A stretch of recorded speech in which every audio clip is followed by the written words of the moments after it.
out of the window and shouted up to the coachman. "Who is dead? Anyone I should know about?" The carriage dipped and swayed as the coachman climbed down from the box. After a few moments, his round, red face appeared at the carriage window on the Earl's side. "Some old woman of the village," said the coachman. "A Mrs. Jones." Bertram Pargeter, Lady Lydia's but recently dismissed lover, riding on her side of the carriage, noticed the sudden flush of relief on Lady Lydia's face, saw the way her eyes began to sparkle, saw the fear of the last few days begin to leave her face. A quick movement to his left distracted him. He looked sideways. On a level with his face was a gypsy-looking girl climbing up onto the churchyard wall. Her mass of chestnut hair was wild and tangled, and her large violet eyes, fringed with heavy lashes, looked out of a nut-brown face. Something made him remove his hat and give her a slight bow. Her work-worn hands clutched the stones at the top of the wall tightly, and she looked down and past him to where Lady Lydia sat in the carriage.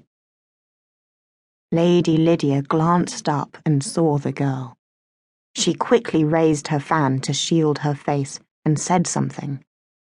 The carriage moved on. Bertram touched his horse's flanks with his red-heeled boots and cantered along beside it again. After they had gone a little way away, he slowed his mount and twisted in the saddle and looked back. The girl was still there, a solitary figure, her cloak whipping about her on the rising wind. He turned back and looked again into the carriage. Lady Lydia was sitting very still. Her long, jeweled fingers clasped and unclasped the sticks of her fan. Fear was back in her face. Bertram, all his senses sharpened by jealousy and hurt, turned over that strange little scene in his mind. He scented a mystery, and that mystery might give him the means to torture his cruel mistress as much as she had tortured him.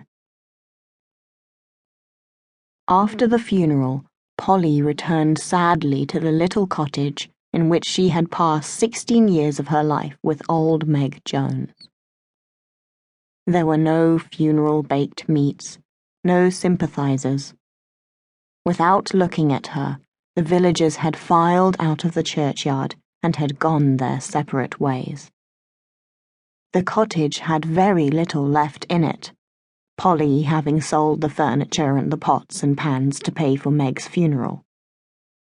She had just slung the one remaining pot over the fire to make some fennel tea, and was easing her feet out of her shoes. She had been wearing shoes for almost the first time in her life, knowing it would be regarded as disrespectful had she turned up at the graveside in bare feet, when there came a great pounding at the door.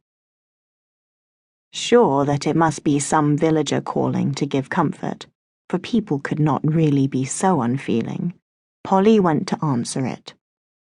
2 small, squat men stood on the doorstep.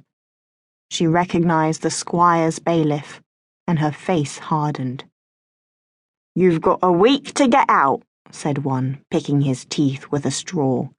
"Tennessee o' this cottage belonged to Meg her life, and seeing as you is in no kin to her." Polly slammed the door in their faces. "We'll be back in a week," she heard them call. "You've only got a week." Tears, thought Polly, could wait. She must plan what to do. She must find work. Why had Meg never sent her out to work in the fields like the other village girls? That was what had caused the village people to dislike her. She had been allowed to run wild and do as she pleased. Why had poor Meg paid for her education at the parish school? Of what good was book learning to the penniless? Polly remembered one of the servants from Mearsley Manor when the Earl was in residence, bragging in the village that London servants could live like kings.